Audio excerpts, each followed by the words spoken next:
Then the next thing God did is he went to a human and he used Abraham as an example. So he come through here and he says, hey, look, Abraham, I'm not worried about your plans. I'm executing my own plans. And my plan includes me, God, not Kevin, God. I'm not God. God. Calling who I want to know me more. And the ones I don't want to call on, I'm going to show them what they deserve. Okay?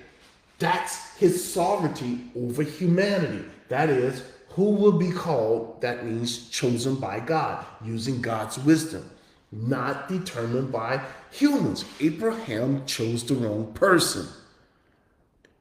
Samuel chose the wrong person. Moses chose the wrong person. I mean, it's just over and over and over again throughout the book. When man uses their own wisdom, they always screw it up. Always, friends. So God says, no, I'm not accepting Ishmael. That's your perspective, Abraham. I chose Isaac. Then he goes on. He says, how? How they will be called. God doesn't allow us to make that determination. God says it's through my promise. And that promise happened before the foundation of the world. Friend, listen, this is not a mistake. It's not a misprint. It's not a mistake. God is purposely doing and saying everything that he wants to do. He's not hiding it, friends. He's not hiding it, and he ain't looking for excuses. God don't want us to make excuses for him. He said what he said, and he means what he said. Look at this, folks. I mean, you can't get any more clear on God's sovereignty and choosing of people to go to heaven and hell than what you see right here. Look at what he says. But we are bound. Listen, do you know what he means right here when he says bound? He's obligated. We are obligated to give thanks to God always for you, brethren. Why? Because you are beloved by God. How in the world do you know that, Paul? Because God did something. What did you do? I did it from the beginning. Now, do you even understand the beginning? The beginning is before he created anything. Before world number one was created. The beginning is when God was out there by himself. What did you do, God? I chose you. You see that right there? Who is going around choosing? God said, I did. When did you do that, God? I did it when I was out there by myself. Nobody was helping me make this determination. Because if they did, they're going to darken my counsel. And I ain't having it. What did you choose them for, God? I chose those people for salvation. The only purpose I have in choosing them is because I selected and determined on my own to save them. How'd you do that, God? I did it through my own spirit. I did it through petition. And it doesn't come through a prayer. It comes by my spirit. Not by might, not by power, but by my spirit, says the Most High God. I did it by my spirit. And you had nothing to do with it. What did that result in? It resulted in you believing the truth. Really? Yeah, because you wouldn't go to believe the truth if my spirit didn't sanctify you. Sanctification comes first. The new birth comes first. The death, burial, and resurrection of Christ comes first. Then you can get life. To which he, who's the he? God called you. You did not call on God. No one calls on God. How did he get saved?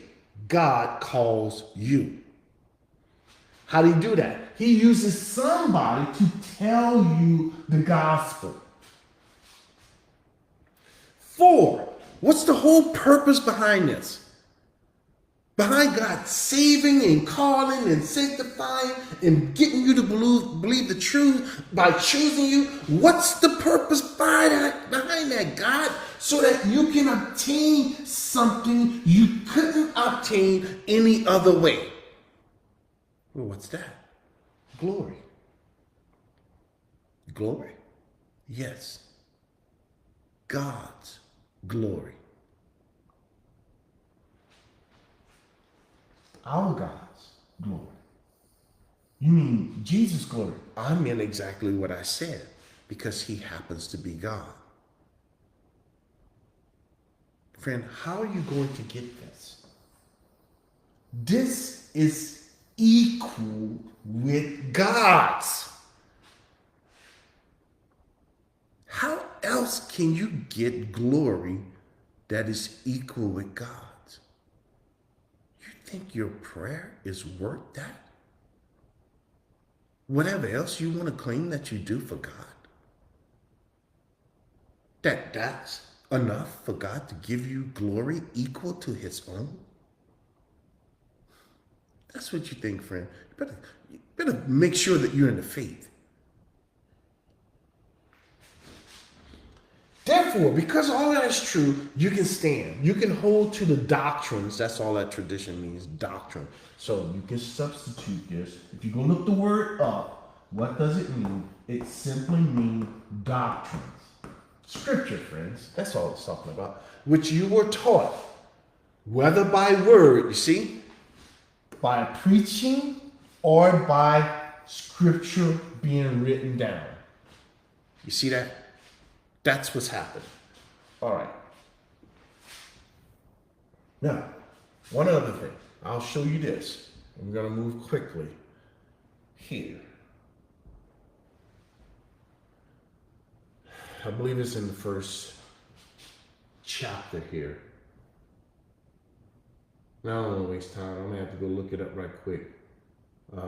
Yeah, let me do that. That way I don't... Because I want to show you in 2 places. I need a second witness, and it's there 5 or 6 times. I counted. But I want this specific one.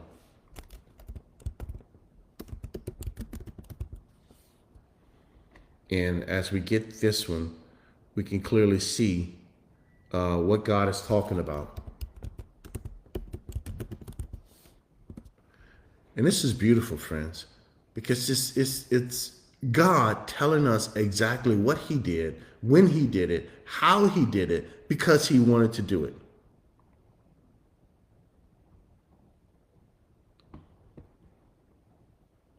All right. I'm in 1 Timothy. I should have been in 2 Timothy. Look at this.